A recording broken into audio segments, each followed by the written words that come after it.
Imagine a man who would kill 1.7 million people, mostly his own countrymen, in a quest for a utopian society.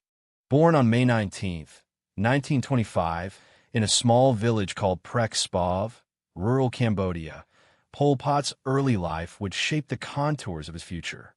Growing up in a traditional Khmer family, Pol Pot's childhood was marked by emotional neglect.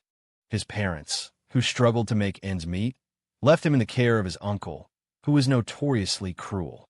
Pol Pot would later recall feeling isolated and disconnected from his family, a sense of abandonment that would haunt him for years to come.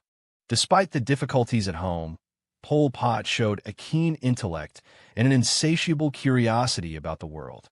As a child, he would often wander into the nearby forest, fascinated by the mysteries of nature and the stories of the elderly villagers. These early experiences would lay the foundation for his future obsession with ideology and his conviction that the world could be remade in his image.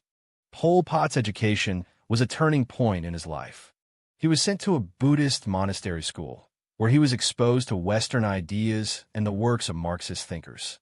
These new ideas sparked a fire within him, and he became increasingly disillusioned with the elitism of the Cambodian government. The contrast between the poverty and inequality of rural Cambodia and the luxurious lifestyles of the ruling class seemed stark, and Pol Pot began to see the world through the lens of class struggle. As he grew older, Pol Pot became increasingly radicalized.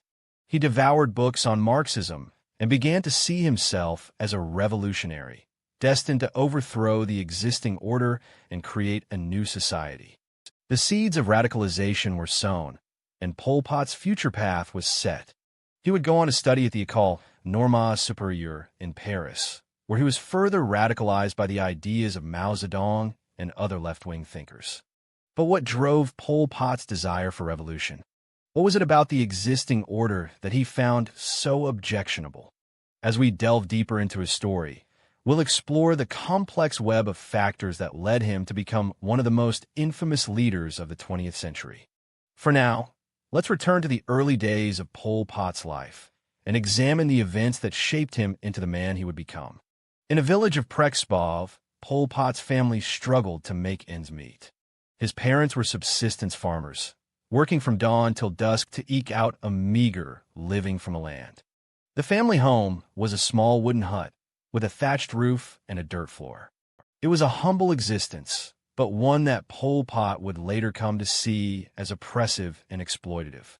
As a child, Pol Pot was fascinated by the stories of his grandfather, a former Buddhist monk who had traveled extensively throughout Southeast Asia. These tales of adventure and discovery sparked a sense of wanderlust within him, and he began to dream of a world beyond the confines of his village. But Pol Pot's family was not like other families in the village. They were poor, and they struggled to make ends meet. His parents were often at odds with each other, and the household was marked by tension and conflict. Pol Pot's childhood was one of emotional neglect, and he would later recall feeling isolated and disconnected from his family. As he grew older, Pol Pot became increasingly disillusioned with the traditional ways of his family and community. He saw the vast disparities between the rich and the poor, and he began to question the social and economic systems that perpetuated inequality. The seeds of radicalization were sown, and Pol Pot's future path was set. But what about Pol Pot's education? How did his exposure to Western ideas shape his worldview and contribute to his radicalization? Let's take a closer look at the events that unfolded during his time at school. Pol Pot's education was a turning point in his life. He was sent to a Buddhist monastery school, where he was exposed to Western ideas and the works of Marxist thinkers. These new ideas sparked a fire within him, and he became increasingly disillusioned with the elitism of the Cambodian government. The contrast between the poverty and inequality of rural Cambodia and the luxurious lifestyles of the ruling class seemed stark, and Pol Pot began to see the world through the lens of class struggle. As he grew older, Pol Pot became increasingly radicalized. He devoured books on Marxism and began to see himself as a revolutionary, destined to overthrow the existing order and create a new society. The seeds of radicalization were sown, and Pol Pot's future path was set. He would go on to study at the École Normale Supérieure in Paris, where he was further radicalized by the ideas of Mao Zedong and other left-wing thinkers. But what drove Pol Pot's desire for revolution? What was it about the existing order that he found so objectionable? As we delve deeper into his story, we'll explore the complex web of factors that led him to become one of the most infamous leaders of the 20th century. For now, let's return to the events of his life and examine the key moments that shaped him into the man he would become. Pol Pot's time in Paris was a transformative period in his life. He was exposed to a new world of ideas and perspectives, and he began to see himself as a revolutionary, destined to overthrow the existing order and create a new society. But what about the events that led him to return to Cambodia and assume power? Let's take a closer look at the key moments that unfolded during this period. As the 1960s drew to a close, Pol Pot returned to Cambodia, determined to put his ideals into practice. He co-founded the Khmer Rouge, a communist organization that would eventually become the ruling party of Cambodia. The Khmer Rouge's ideology was based on the idea of a utopian society, one in which the people would be free from the exploitation and oppression of the existing order. But what about the human cost of Pol Pot's revolution? What was the impact on the people of Cambodia, and how did they respond to the Khmer Rouge's rule? Let's examine the key moments that unfolded during this period and explore the consequences of Pol Pot's actions. The Khmer Rouge's rise to power was swift and brutal. On April 17, 1975, they captured Phnom Penh, the capital city of Cambodia, and began a series of purges that would claim the lives of over 1.7 million people. The Khmer Rouge's ideology of purification was based on the idea that the existing society was rotten and corrupt, and that only through violence and repression could a new, utopian society be created. But what about the people who lived through this period? What was it like to be a Cambodian under the Khmer Rouge's rule? Let's take a closer look at the stories of those who survived and explore the human cost of Pol Pot's revolution. As the Khmer Rouge's purges continued, the people of Cambodia lived in a state of terror. Anyone who was seen as a threat to the regime was arrested, tortured, and executed. The Khmer Rouge's ideology of purification was based on the idea that the existing society was rotten and corrupt, and that only through violence and repression could a new, utopian society be created. But what about the international community's response to the Khmer Rouge's atrocities? What was done to stop the violence and protect the people of Cambodia? Let's examine the key moments that unfolded during this period and explore the consequences of inaction. The international community's response to the Khmer Rouge's atrocities was slow and inadequate. The United States, the Soviet Union, and other major powers were more concerned with their own Cold War rivalries than with the suffering of the Cambodian people. It wasn't until the 1980s, when the Khmer Rouge's atrocities had already claimed the lives of over 1.7 million people, that the international community began to take action. But what about the aftermath of the Khmer Rouge's rule? What was the impact on the people of Cambodia, and how did they rebuild their country? Let's examine the key moments that unfolded during this period and explore the challenges that Cambodia faced in the years that followed. The aftermath of the Khmer Rouge's rule was marked by a period of reconstruction and rebuilding. The international community provided aid and assistance to the people of Cambodia, and the country began a long process of healing and recovery. But the legacy of the Khmer Rouge's atrocities would take years to come to terms with, and the impact on the people of Cambodia would be felt for generations to come. Pol Pot's journey took him from the Cambodian countryside to the streets of Paris, where he discovered Marxism and a new ideology. Born in the rural village of Prexpov, Cambodia, Pol Pot's early life seemed to set the stage for a life of quiet contemplation. However, it was his exposure to Marxist thought that would radically alter the course of his life and the lives of millions. In Paris, Pol Pot found himself surrounded by like-minded individuals who shared his passion for social change. He immersed himself in Marxist theory, devouring books and attending lectures that challenged his understanding of the world. The more he learned, the more he became convinced that the only way to achieve true equality was through revolution. Pol Pot's time in Paris was marked by a growing radicalization. He became increasingly critical of the Western world, seeing it as a bastion of elitism and oppression.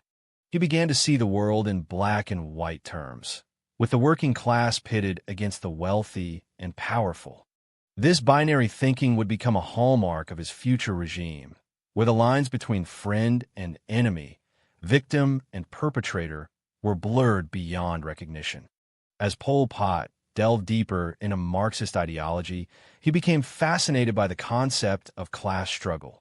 He saw the world as a battlefield, where the working class was engaged in a constant struggle against the ruling elite. This notion resonated deeply with him, as he had always felt like an outsider in his own community. The idea that he was part of a larger struggle against the powers that gave him a sense of purpose and direction. Pol Pot's growing radicalization was not without its challenges. He faced criticism from some of his fellow Marxists, who saw him as too extreme, too focused on violence and revolution. However, Pol Pot was undeterred.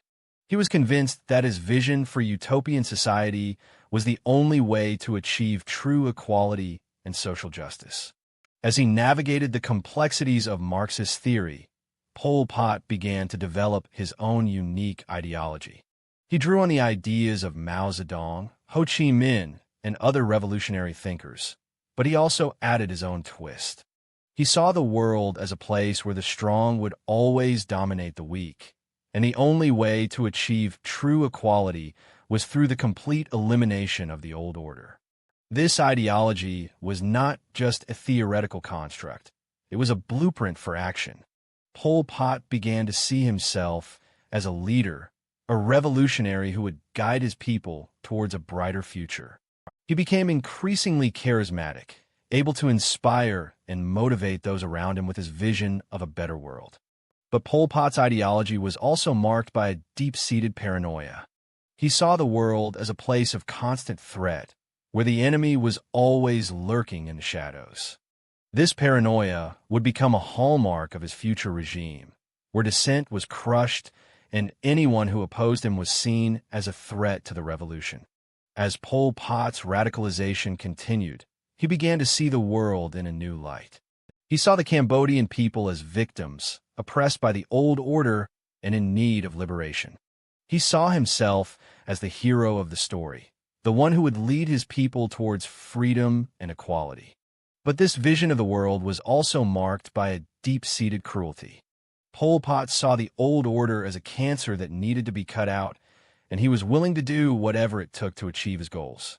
He was willing to use violence, intimidation, and even murder to eliminate his enemies and consolidate his power. This was the Pol Pot who would return to Cambodia in 1975, a man driven by a vision of a utopian society and a willingness to do whatever it took to achieve it.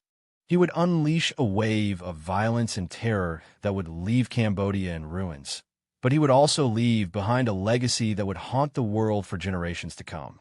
As we follow Pol Pot's journey, we see the makings of a man who would commit one of the greatest atrocities of the 20th century.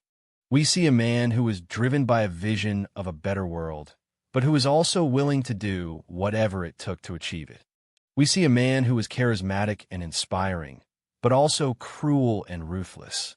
But we also see a man who was complex and multifaceted, a man who was driven by a mix of idealism and paranoia.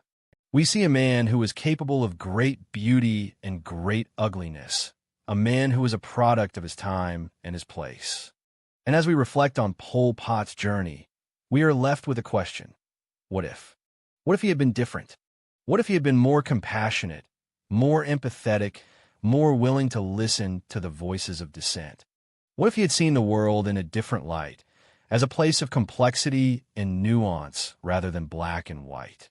The answer, of course, is unknown. But what is clear is that Pol Pot's legacy continues to haunt us today. His ideology of hate and intolerance has been used to justify some of the worst atrocities of the 20th century, and it continues to inspire extremist movements around the world. As we remember Pol Pot's legacy, we are reminded of the dangers of unchecked ambition and the importance of empathy and compassion. We are reminded of the need for critical thinking and nuanced understanding, and the importance of listening to the voices of dissent. And we are reminded of the power of the human spirit, which can be both beautiful and ugly, inspiring and terrifying. We are reminded that our actions have consequences, and that the choices we make have the power to shape the world in profound and lasting ways.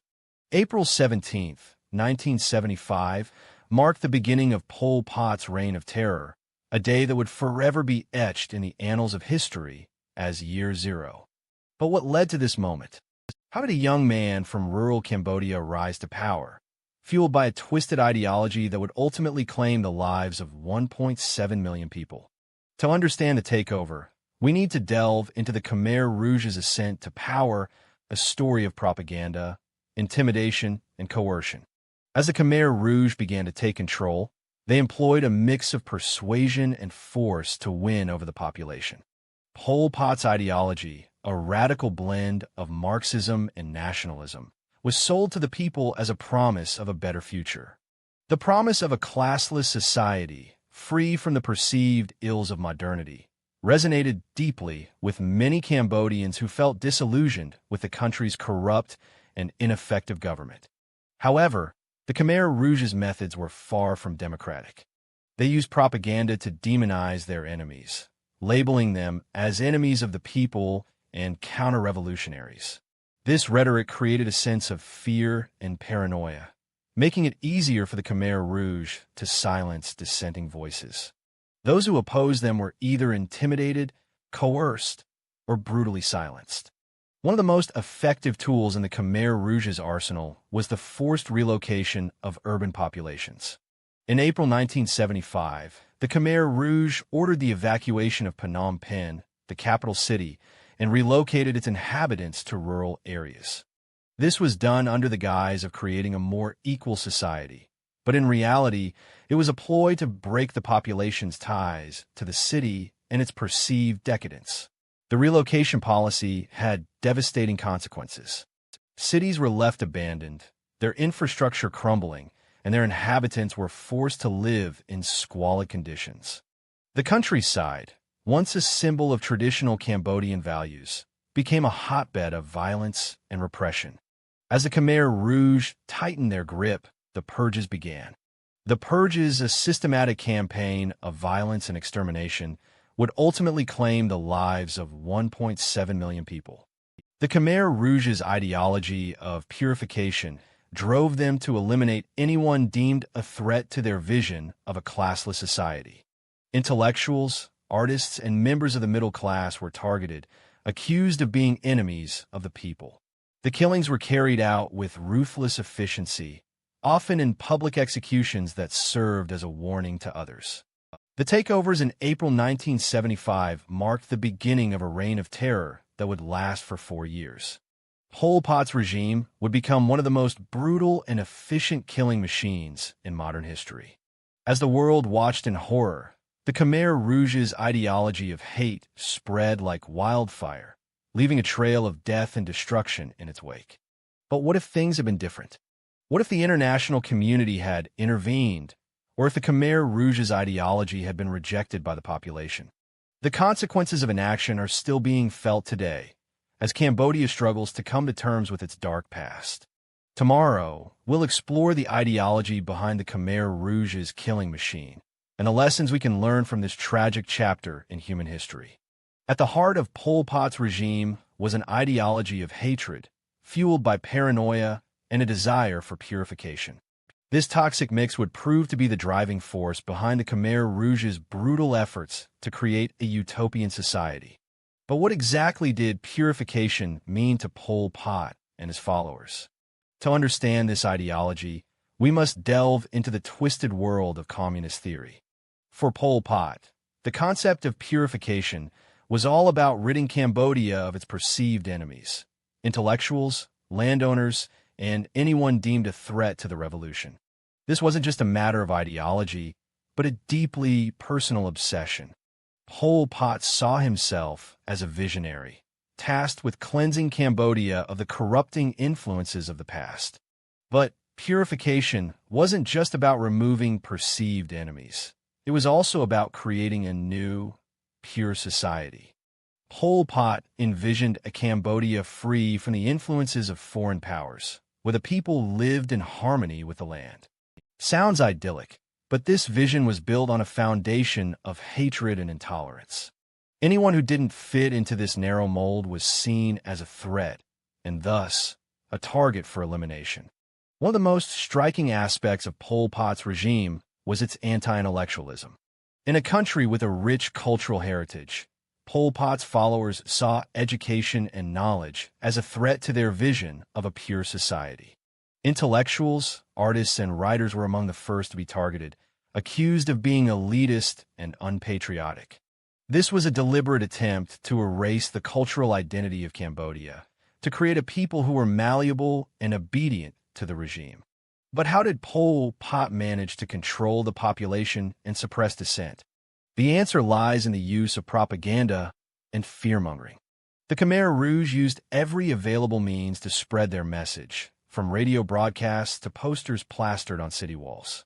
The message was simple: loyalty to the regime was paramount, and any dissent was a threat to national security. Fear was used as a tool to control the population, with rumors of spies and traitors lurking in every corner. As the regime tightened its grip, the population became increasingly isolated and fearful. Anyone who spoke out against the regime risked being accused of treason and facing the brutal consequences. It was a climate of fear and paranoia that would ultimately lead to the deaths of over 1.7 million people, nearly a quarter of Cambodia's population. Pol Pot's ideology of hate was a toxic mix of paranoia, anti-intellectualism, and a desire for purification. It was a recipe for disaster, one that would lead to some of the darkest pages in human history. But what if we had intervened, had stopped Pol Pot's regime before it was too late? The consequences of inaction are still being felt today, a reminder of the importance of standing up against hate and intolerance. As the world grappled with the aftermath of the Khmer Rouge's brutal regime, a haunting question lingered. What if the international community had intervened? Would history have been altered? The possibility of changing the course of events weighs heavily on the minds of many, and it's a question that continues to resonate today. The international community's inaction, or rather inadequate response, played a significant role in exacerbating the crisis. The U.S. bombing campaign, which lasted from 1969 to 1973, is often cited as a catalyst for Pol Pot's regime. The devastating effects of the bombing campaign forced many Cambodians to flee their homes, creating a power vacuum that the Khmer Rouge was quick to fill.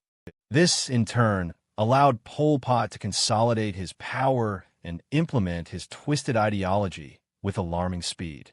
But the impact of Pol Pot's regime went far beyond the international community.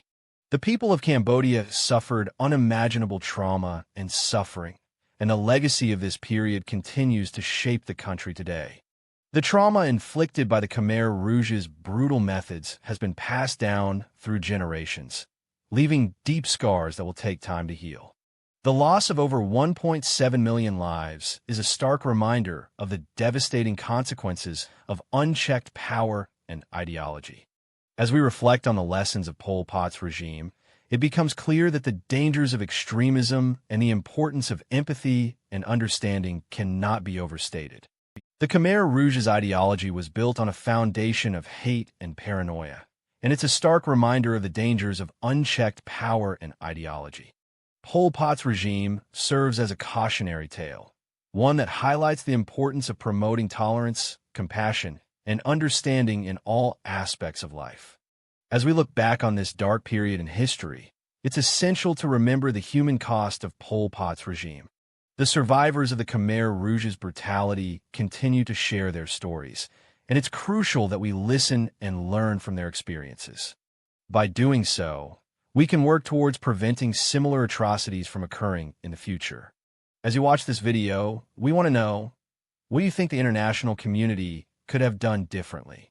Share your thoughts in the comments below, and let's continue the conversation. The Pol Pot regime may be a distant memory, but its impact continues to be felt today. It's a reminder that the consequences of our actions or inactions can have far-reaching and devastating effects. As we move forward, let's strive to create a world where empathy, understanding, and compassion guide our decisions and actions. The world needs it now more than ever.